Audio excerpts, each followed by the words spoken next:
So today I will be speaking to you about tea in China and how it helped lead to the Opium War due to the addiction that the British had. So overall, I wanted to start by saying how tea is a commodity in the United States that is mainly associated with the United Kingdom. Kids will go to afternoon teas with their family for special occasions, at least that's what I did, and growing up, going into elementary school, the historical event that we are told almost starts the American Revolution and is the breaking point was the Boston Tea Party. Tea being associated with the British is ingrained into the American consciousness due to it. However, we do occasionally see it in other ways, such as tea in Chinese or Japanese restaurants. But most people still think of British when it comes to tea. Despite those mental associations in the United States, tea is a Chinese drink. It was originally grown mainly in two places, the mountainous terrain of southwest China and northeastern India, with the two regions producing two distinct varietals. For the majority of history, tea was a drink only in Asia and was virtually unknown in the European mind until the mid-16th century and the Age of Exploration. From there, we began to get references to it, though it was still only popular to travelers within China. And according to Dennis Forrest in his book Tea for the British, Matteo Ricci, a Jesuit missionary, described it as not disagreeable. Now, this isn't the most positive description, but I think we'll take it. Then, in the early 17th century, tea finally arrived to continental Europe, with it being imported by the powerful Dutch and their East Indies Company. From there, it exploded onto the rest of Europe, with Cardinal Mazarin and France adoring it, and Portugal, where the Portuguese family really took it into their hearts. When one of the Portuguese princesses, Catherine of Braganza, married Charles II, she brought it with her, and from there, the British were absolutely hooked. When he first tries it, Samuel Pepys, an English politician and diarist, refers to tea as the China drink, according to Dennis Forrest. Now, he probably did not love it, since according to the same book, he only ever mentioned it twice, and his diaries span almost a lifetime. However, this does show the association that tea originally had with China. Instead of a British drink like it is today, it was a China drink. From there, tea exploded and became a drink for both the upper and middle classes, and there were massive shipments of tea throughout the rest of the 17th century. According to Roy Moxham, 38,390 pounds of tea was shipped to England in 1690. An absolutely insane amount when you consider the number from only 5 years before was 12,000 pounds. For comparison, a bag today contains around 2 grams of tea per bag. Imports became larger and larger until it couldn't be matched anymore and there was a scarcity of tea. This all happened over half a century, showing the addiction that the British really had for tea. As consumer culture and imperialism increased, as did the consumption of tea. In her book, A Thirst for Empire, Erica Rappaport states tea paid for war, but war also paid for tea in the 18th century. The East India Company was rapidly selling more and more tea to everybody else in Europe, and eventually overtook the Dutch, who had originally brought it as the main seller in Europe.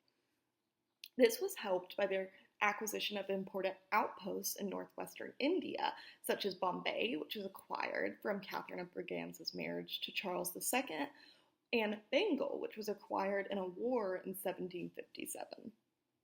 Bengal is where opium comes into our tale. According to Solomon Bard in Tea and Opium, opium is a drug that comes from a poppy native to India, which was mainly used in China as a medicine, and any recreational use would have come from the upper echelons chewing it. However, in the 17th century, smoking tobacco was introduced by the Spanish, and Bard hypothesizes that smoking opium was developed in China from that. However, England had always struggled with keeping up trade in China prior to the use of opium. China was a land of resources. And all they wanted or really needed was Spanish silver. And that was something that England had never really had a lot of.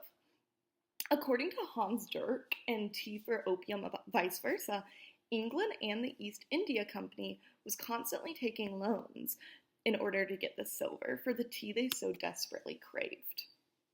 However, in the late 18th century, Britain encountered a problem. Spain was allied with France and entered the American Revolution on the side of the colonies. And they quickly cut off any trade with England for around 8 years. England was still addicted to tea, but now they had nothing that China would want, so they thought. By this point, England had solidified their foothold on Bengal and therefore had an abundance of opium. China had already been introduced to smoking opium around the end of the 17th century. However, they had at this point realized the addictive properties of it. The Yongjung Emperor banned the use of opium recreationally in the early 18th century. However, people were still able to get it for medicinal use. However, I think we are all smart enough to realize that that is not how it always works. And even before that, according to Moxham, prior emperors had also tried to ban opium.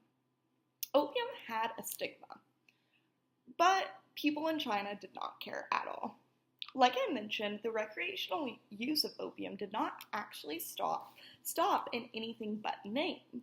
And according to Moxham in 1767, there were around 140,000 pounds of opium imported, all mostly from India. When you consider that the British by the mid-1770s had a monopoly over opium due to their conquest of Bengal, you can see how much this must have helped when they no longer had access to precious Spanish silver. Especially since, according to the True History of Tea, a single chest of opium was sold for around 350 taels. By the end of the 18th century, there were 560,000 pounds of opium being imported in 1 year, and there was a clear addiction. Before the 1790s, the opium use was mainly in the southeast of China, where trade and the production of tea occurred. However, in the 1790s, the capital began to use it with more frequency, which ultimately worried the emperor and caused the complete ban of opium in 1799. Prior to this, Britain was easily able to trade opium to fulfill their addiction to tea. Now they had to figure out different methods. What they turned to ended up being smuggling the opium in on merchant ships. The smuggling of opium usually continued at the same rate the legal sale of opium had, with thousands of chests a year, and it eventually got to the point of China's silver paying for it as much as possible. Finally, after several centuries of China having the upper hand, Britain had the upper hand. They continued to smuggle opium in and were able to make more and more silver, with them becoming China's biggest trading partner by far, according to Solomon Bard in Tea and Opium. The emperor in the early 19th century, Emperor Jiaqing, struggled to contain the opium addiction the Chinese state had, and his successor, the Daoguang Emperor, felt that he needed to take further action.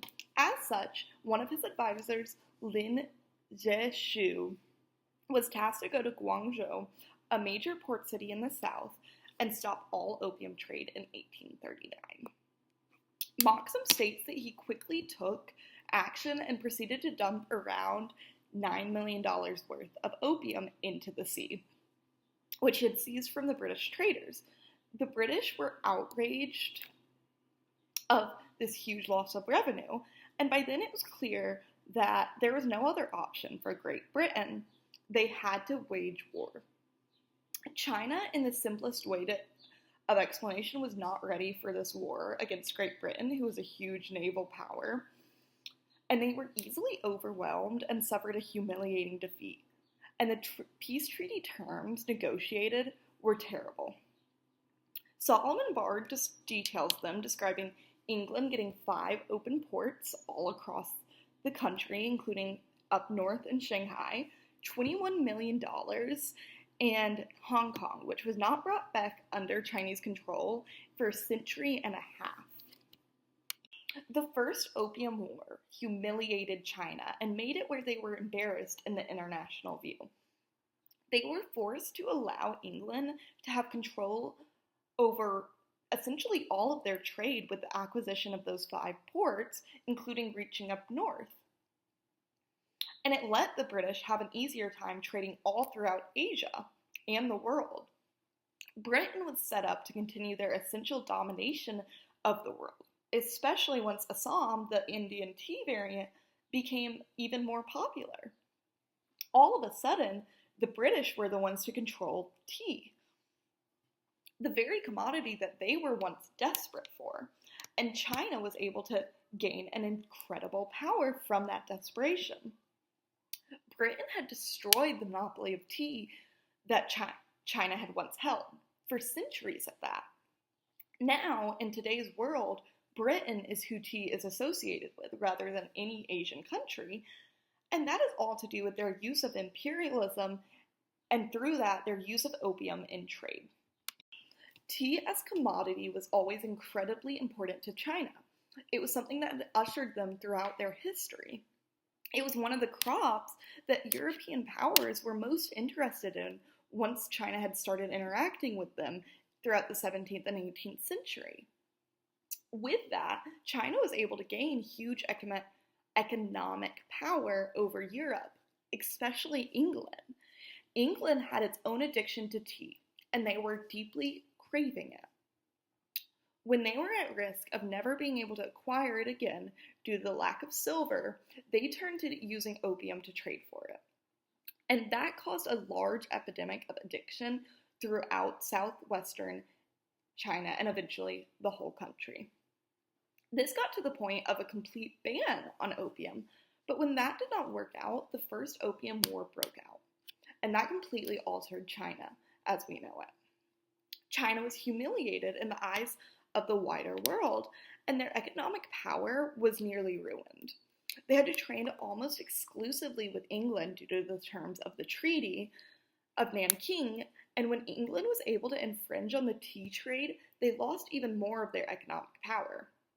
Tea and opium were 2 addictions for 2 different countries that are forever intertwined and rapidly spun out of control. The Opium Wars caused disastrous implications for China, and without British addiction to Chinese tea, the wars, more than likely, would have never occurred. Thank you.